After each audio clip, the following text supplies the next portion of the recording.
Good morning friends. Right, आज की जो सेशन का टॉपिक है ये है magnetic effect of electric current. और सबसे पहली चीज़ जो हम इसमें पढ़ने वाले हैं that is Biot Savart law. Now what is Biot Savart law?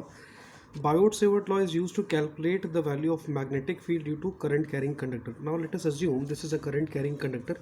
ये करंट कैरिंग कंडक्टर है, इसकी लेंथ है एल, राइट। और at a point P which lies at a distance R at an angle of theta अपने को मैग्नेटिक फील्ड कैलकुलेट करना है। तो मैग्नेटिक फील्ड कैलकुलेट करने के लिए जो फॉर्मूला होता है ये होता है μ0/4 I D L sine theta by R का स्क्वायर। ठीक है, ये चीज़ समझ में आ गई। अगर मुझे इसी फॉर्मूले को वेक्टर के फॉर्म में लिखना है तो मैं ऊपर और नीचे मल्टीप्लाई और डिवाइड करूंगा आर बाय आर से। तो जब मैं इसे मल्टीप्लाई करूंगा तो मेरे पास फॉर्मूला क्या आएगा, μ0/4 I D L sine theta into R upon R cube, right. Now जब आप वेक्टर प्रोडक्ट यूज़ करते हैं, क्रॉस प्रोडक्ट यूज़ करते हैं, तो आप लिखते हैं A cross B is A B sine theta. ठीक है, तो इसी तरह से R D L sine theta को मैं क्या लिख सकता हूँ, D L cross vector R. ठीक है, ये चीज़ समझ में आ गई। So magnetic field in vector form का फॉर्मूला क्या है, μ0/4 I D L into R upon R cube, right. ये वेक्टर फॉर्म में है। दूसरा जो इसका मॉडिफिकेशन है उसी को हम बोलते हैं ampere circuital law. Now next modification is ampere circuital law.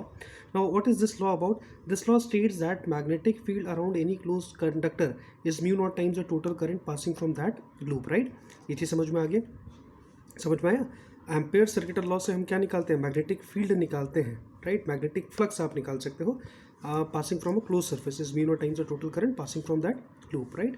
Now third point ये बोलता है कि जब भी आपको इनफाइनाइटली लॉन्ग स्ट्रेट कंडक्टर की वजह से मैग्नेटिक फील्ड कैलकुलेट करना होता है, so we have this formula μ0 2I/4 pi r, μ0 2I/4 pi r, right.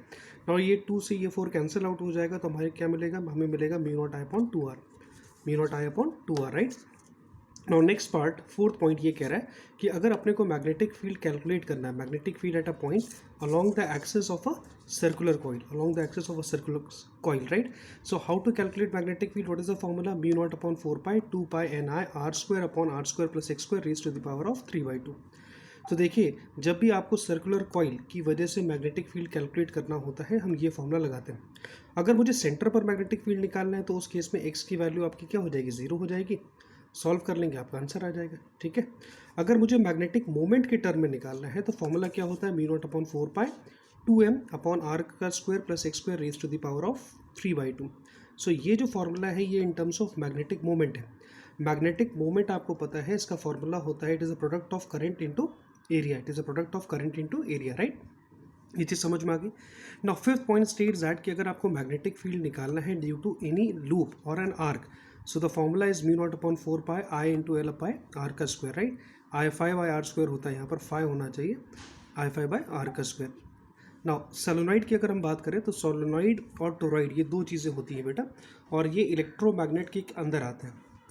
सो अगर सोलेनॉइड की बात अगर हम करें तो सोलेनॉइड के लिए आपका, अगर आपको मैग्नेटिक फील्ड निकालना है inside, now what is the formula, magnetic field inside solenoid का फॉर्मूला होता है B is equal to μ0 ni, और जबकि आउटसाइड होता है 0।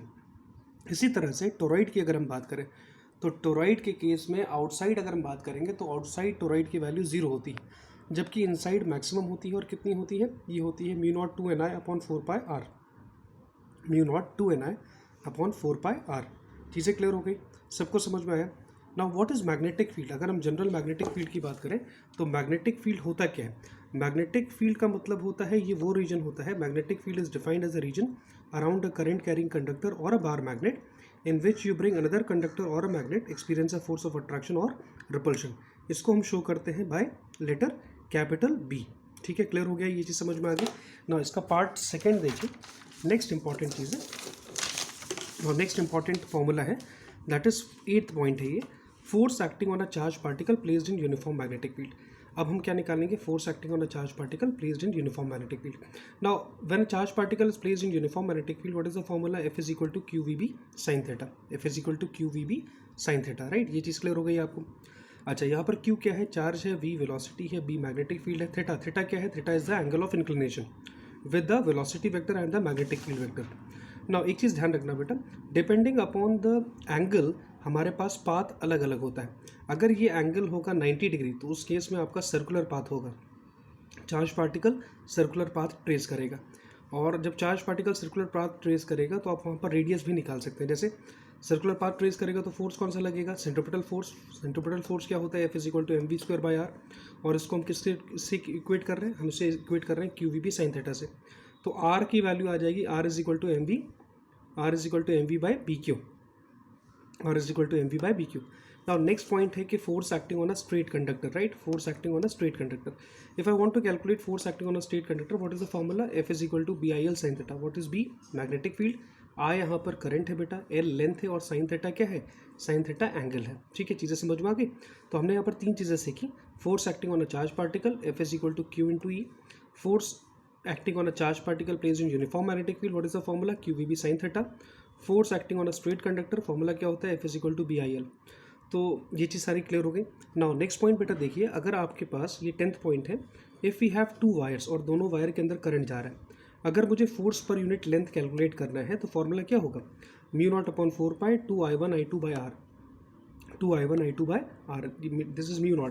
What is the difference between μ0 and E0, देखिए E0 का मतलब होता है charge holding capacity of free space. तो E0 की वैल्यू होती है 8.85 into 10⁻12 coulomb square per newton meter square, और जबकि ये μ0 क्या है, μ0 है 4 पाई इंटू 10⁻7। ठीक है, क्लियर हो गया। तो force acting per unit length निकालने का फॉर्मूला क्या है, μ0/4π 2I1I2/r। ठीक है, इसी तरह से हम टॉर्क कैलकुलेट कर सकते हैं। टॉर्क कैलकुलेट करने के लिए फॉर्मूला क्या है, tau is equal to mb। Now m क्या मतलब क्या हो गया, m क्या है, m यहाँ पर मैग्नेटिक मूवमेंट है, इसका फॉर्मूला क्या होता है मैग्नेटिक मूवमेंट का, it is NIE into B हो गया। सो फॉर्मूला देखिए क्या आ गया, tau is equal to mb sin theta, NIA sin थीटा, राइट। चीज़ें क्लियर हो गई, यहाँ से आपने टॉर्क निकाला। फिर उसके बाद हम 12th पॉइंट की बात करें तो अब ये टर्म आ गया MCG बहुत इंपॉर्टेंट कंसेप्ट है as far as CT is concern. यहाँ से कई क्वेश्चन पूछे गए हैं, पिछली बार जो क्वेश्चन आया था वो सेंसिटिविटी पर बेस्ड आया था। Now, moving coil galvanometer is a device that is used to measure current as well as potential difference both, जिसकी वैल्यू आपकी स्मॉल होनी चाहिए, राइट, यानी कि 1 मिली एम्पेयर तक होना चाहिए करंट। तो वहाँ पर स्मॉल करंट को मेजर करने के लिए हम यूज़ करते हैं MCG। नॉर्मल करंट को मेजर करने के लिए हम डिवाइस यूज़ करते हैं जिसे हम बोलते हैं अमीटर। पोटेंशियल को मेजर करने के लिए हम डिवाइस यूज़ करते हैं वोल्टमीटर। अच्छा, एक एडवांटेज MCG का ये है कि आप इससे जनरली आप क्या क्या चीज़ें मेजर कर सकते हैं, आप करंट भी मेजर कर सकते हैं और साथ ही साथ पोटेंशियल डिफरेंस भी आप कैलकुलेट कर सकते हैं। तो यहाँ पर MCG के केस में दो तरह के टॉर्क लगते हैं, एक होता है डिफ्लेक्शन टॉर्क और एक होता है रिस्टोरिंग टॉर्क। डिफ्लेक्शन टॉर्क का फॉर्मूला होता है NIA और रिस्टोरिंग टॉर्क होता है C थीटा। तो जब तुम इन दोनों को इक्वेट करोगे तो यहाँ से आपको एक फॉर्मूला मिल जाएगा, I is equal to C theta upon NBA, I is equal to C theta upon NBA, right. Now next article is tangent galvanometer, नया टॉपिक है जिसे हम बोलते हैं tangent galvanometer. Now tangent galvanometer से हम जनरली करंट निकाल सकते हैं। तो I इज इक्वल टू क्या हो गया, 2π/2r, ये BH है, BH का मतलब होता है horizontal component of earth magnetic field, μ0 n tan theta. तो इन पूरे टर्म को हमने लिखा R, तो ये आ गया आपका R tan थीटा, राइट। इसी तरह से सेंसिटिविटी अगर आपको कैलकुलेट करनी है तो सेंसिटिविटी क्या होता है, d थीटा बाई DI का ratio, d theta by DI का ratio. What is the formula, μ0 n upon 2r BH, that is cos square theta, ये क्या into cos square theta, right. यहाँ से आपको सेंसिटिविटी मिल जाएगा। फिर इसी तरह से आप वोल्टेज सेंसिटिविटी कैलकुलेट कर सकते हैं। वोल्टेज सेंसिटिविटी कैलकुलेट करने के लिए आप क्या करते हैं, d थीटा बाई dV करते हैं, ये क्या आता है, सेंसिटिविटी अपॉन गैल्वेनोमीटर आ गया। ठीक है, नाउ अब ये चीज़ इंपॉर्टेंट बहुत आर्टिकल है, दैट इज पॉइंट नंबर 16। आप यहाँ पर सीखेंगे किस तरह से आप गैल्वेनोमीटर को कन्वर्ट कर सकते हैं एमीटर में, और आप गैल्वेनोमीटर को कैसे कन्वर्ट कर सकते हैं वोल्टमीटर में। तो जब भी आपको गैल्वेनोमीटर को कन्वर्ट करना होता है एमीटर में, हम इसके पैरेलल में लो रेजिस्टेंस कैलकुलेट लगाते हैं जिसे हम बोलते हैं शंट। ठीक है, और जब आपको कन्वर्ट करना होता है गैल्वेनोमीटर को वोल्टमीटर में, आप इसके सीरीज़ में एक हाई रेजिस्टेंस लगाते हैं। तो इसकी वैल्यू देखिए कैसे आती है, शंट की वैल्यू क्या आएगी, IG into capital G upon I minus LG। ठीक है, अगर मुझे रेंज के टर्म में निकालना है, if I have to calculate in terms of range, तो फॉर्मूला आता है G upon N minus 1। Formula क्या आएगा, G अपॉन N माइनस 1। चीज़ें क्लियर हो गई, सबको चीज़ें समझ में आ गई, कोई डाउट है इसमें, यहाँ तक चीज़ें समझ में आ गई। अच्छा, अगर इसी तरह से गैल्वेनोमीटर की जगह पर अगर आपको कैलकुलेट करना है, से आपको कैलकुलेट करना है पोटेंशियल डिफरेंस, राइट, तो आप क्या करते हैं, गैल्वेनोमीटर के सीरीज़ में एक हाई रेजिस्टेंस लगाते हैं जिसे आप बोलते हैं R, राइट, और उसकी वैल्यू भी आप कैलकुलेट कर सकते हैं। नाउ अब नेक्स्ट आर्टिकल देखिए, सपोज कर लो अगर मुझे IG की वैल्यू निकालनी है, अब यहाँ से हम बहुत सारी चीज़ें निकाल सकते हैं बेटा। If I want to calculate the value for I G, right, I G का मतलब क्या हुआ, करंट पासिंग थ्रू गैल्वेनोमीटर। तो ये क्या होता है, ये होता है S upon S plus G into आई, S upon S plus G into आई। क्लियर हुआ। इसी तरह से आप आई एस निकाल सकते हैं, आई एस क्या होता है, G upon S plus G into I. So combined equivalent resistance निकालने का फॉर्मूला क्या होता है, R is equal to G S upon G plus S. ठीक है, R is equal to G S upon G plus S. Clear. So this is part 1। Thank you.